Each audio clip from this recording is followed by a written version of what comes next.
Viagem ao centro da Terra. Júlio Verne, capítulo 16. O jantar foi consumido rapidamente e o pequeno grupo se instalou da melhor maneira que pôde.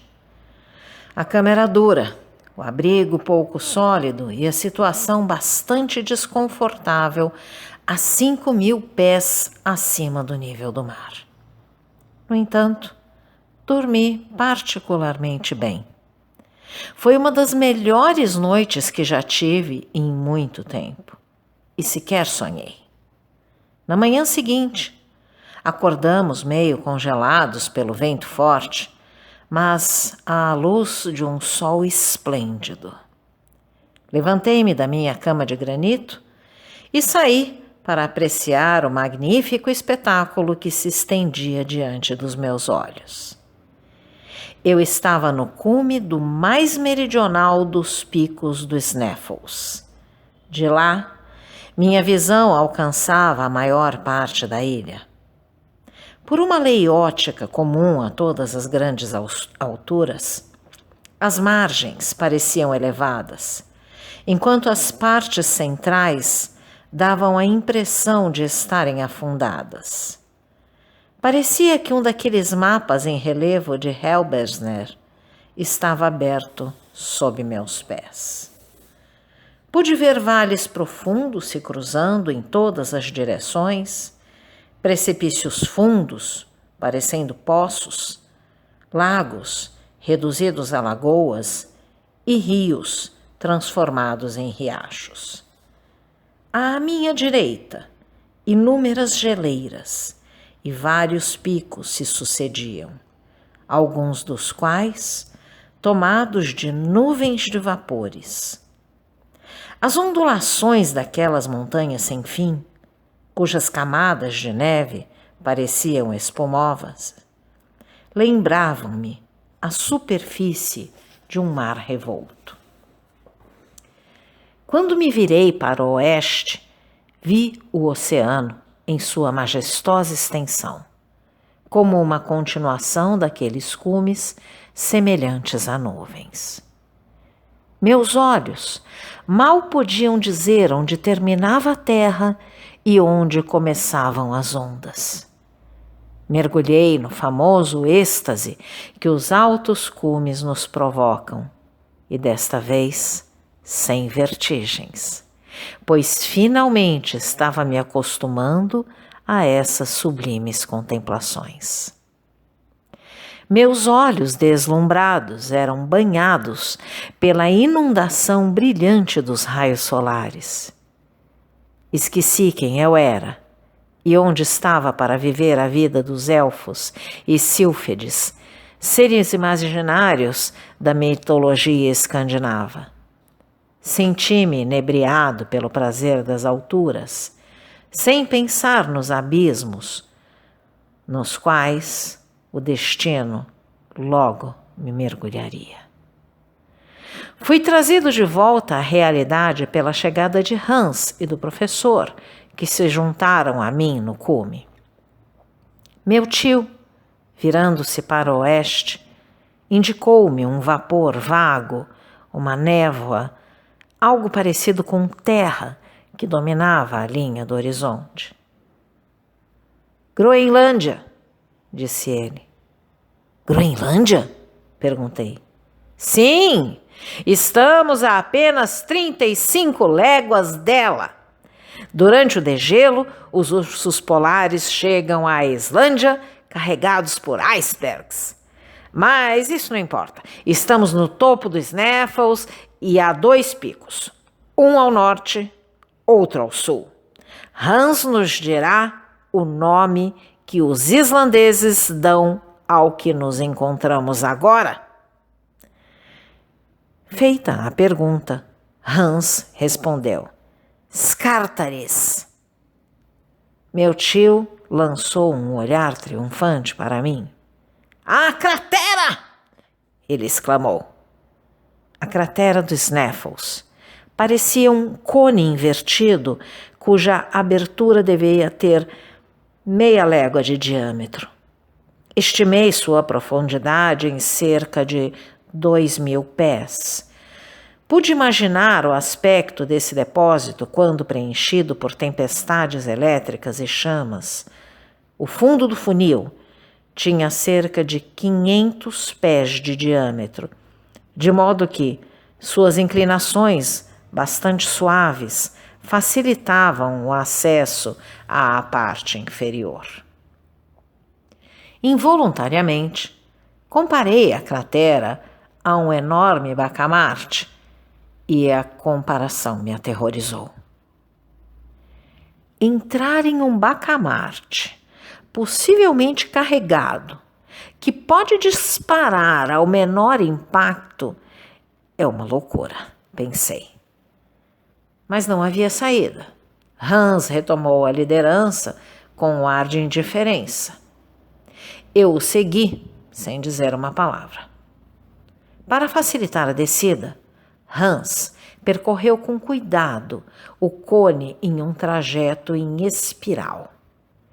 Tivemos que caminhar entre rochas eruptivas, algumas das quais, sacudidas de suas cavidades, despencavam no abismo. As quedas produziam ecos surpreendentemente altos. Em certas partes do cone havia geleiras. Nesses trechos, Hans avançava com extrema cautela, investigando o terreno com seu bastão, com ponta de ferro, para descobrir fendas. Em passagens particularmente duvidosas, era necessário nos amarrarmos uns aos outros com uma longa corda para que aquele que inesperadamente perdesse o apoio pudesse ser sustentado por seus companheiros. Essa solidariedade foi prudente, mas não eliminou todo o perigo. No entanto, apesar das dificuldades da descida em encostas desconhecidas pelo guia, a jornada foi realizada sem acidentes, exceto pela perda de um rolo de corda que escapou das mãos de um islandês e percorreu o caminho mais curto até o fundo do abismo. Chegamos ao meio-dia. Levantei minha cabeça e vi diretamente acima de mim a abertura superior do cone, que emoldurava um pedaço do céu de uma circunferência drasticamente pequena, mas quase perfeitamente redonda. Na borda, mostrava-se o pico nevado do Scartaris, estendendo-se para o infinito. No fundo da cratera, havia 3 chaminés abertas, através das quais o Snaffles, durante suas erupções, expelia suas lavas e vapores. Cada uma dessas chaminés tinha cerca de 100 pés de diâmetro. Suas bocas escancaravam-se diante de nós no nosso caminho. Não tive coragem de olhar para dentro delas, mas Professor Lidenbrook examinou rapidamente as 3. Ele estava ofegante, correndo de uma para outra, gesticulando e proferindo palavras ininteligíveis. Hans e seus camaradas, sentados em pedaços de lava, observavam. Claramente achavam que ele estava louco. De repente, meu tio soltou um grito. Eu pensei que ele havia perdido o equilíbrio e caído em um dos 3 abismos, mas não. Eu o vi com os braços estendidos e as pernas afastadas diante de uma grande rocha de granito disposta no centro da cratera, como um pedestal, pronto para receber uma estátua de Plutão. Ele tinha a postura de um homem atordoado, mas cujo espanto rapidamente dava lugar a uma alegria irracional. Axel! Axel! Ele exclamou. Venha, venha! Eu corri. Hans e os islandeses sequer se moveram. Veja! Disse o professor. e, compartilhando seu espanto, embora não sua alegria, li na face ocidental do bloco, em letras rúnicas, meio devoradas pelo tempo, o nome 1000 vezes maldito. Arne Saknussemm! Exclamou meu tio. Você ainda duvida? Eu não respondi e voltei consternado ao meu banco de lava. A evidência acabou comigo. Quanto tempo permaneci mergulhado em minhas reflexões? Não sei dizer. Tudo o que sei é que quando levantei minha cabeça novamente, vi apenas meu tio e Hans no fundo da cratera. Os islandeses haviam sido dispensados e agora desciam as encostas externas dos Snaffles para voltar à estape. Hans dormia pacificamente ao pé de uma rocha, em uma corrente de lava que transformara em um leito improvisado para si. Meu tio, por sua vez, andava de um lado para o outro, pelo fundo da cratera, como um animal selvagem no buraco da armadilha de um caçador. Não tive vontade nem forças para me levantar. E, seguindo o exemplo do guia, entreguei-me a uma sonolência dolorosa, acreditando ouvir os barulhos e sentir os tremores nas encostas da montanha. Assim se passou a primeira noite no fundo da cratera.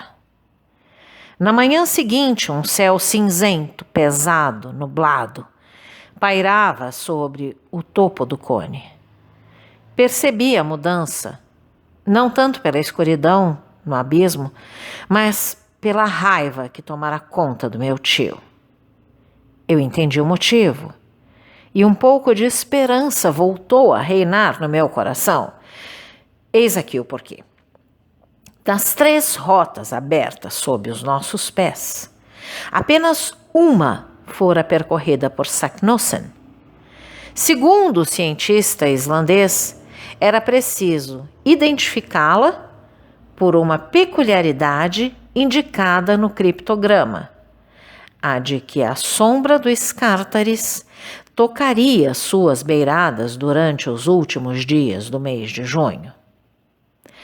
Pode-se, de fato, considerar esse pico agudo o ponteiro de um grande relógio solar, cuja sombra, em um determinado dia, indicaria o caminho para o centro da Terra. Mas, se não houvesse sol, não haveria sombra.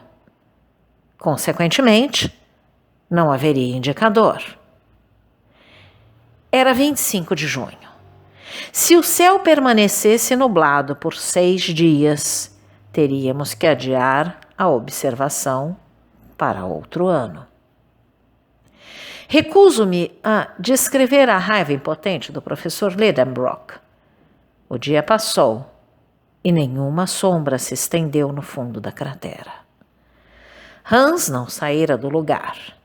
No entanto, devia estar se perguntando o que estávamos esperando, se é que ele se perguntava alguma coisa. Meu tio não me dirigiu uma única palavra. Seus olhos, invariavelmente voltados para o céu, perdiam-se em sua tonalidade cinza e enevoada. No dia 26, nada mudou. Uma chuva, misturada com neve, caiu ao longo do dia. Hans construiu uma cabana com pedaços de lava. Sentia um certo prazer em observar as milhares de cascatas improvisadas nas laterais do cone. Cada uma delas aumentando o murmúrio ensurdecedor. Meu tio não conseguia mais se controlar. De fato, Aquilo já bastava para irritar um homem mais paciente do que ele, porque era como naufragar mesmo antes de partir do porto. Mas o céu sempre une grandes alegrias às grandes tristezas, e reservou para o professor Lidenbrock uma satisfação à altura de seus problemas desesperados. No dia seguinte, o céu estava novamente nublado. Mas no dia 29 de junho, o penúltimo dia do mês, a mudança do clima veio com a mudança da lua. O sol despejou seus raios sobre a cratera. Cada colina, rocha e rugosidade foi atingida pelo fluxo luminoso e instantaneamente projetou uma sombra no chão. Entre todas elas, a dos cárteres se delineou como uma ponta afiada e começou a se mover lentamente na direção oposta à estrela radiante. Meu tio a acompanhava. Ao meio-dia, quando estava mais curta, ela tocou suavemente as beiradas da chaminé central. Aí está! Aí está! Gritou o professor. Para o centro do globo! Acrescentou em dinamarquês.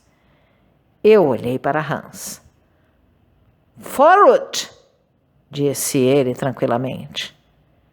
Em frente! Respondeu meu tio. Era 1h13 da tarde. Então, caro audioleitor, se você gostou deste conteúdo, deixe seu like e inscreva-se no canal ativando o sininho para ser notificado dos próximos vídeos, com os próximos capítulos deste e de outros livros que estarei publicando. Um grande abraço e até a próxima!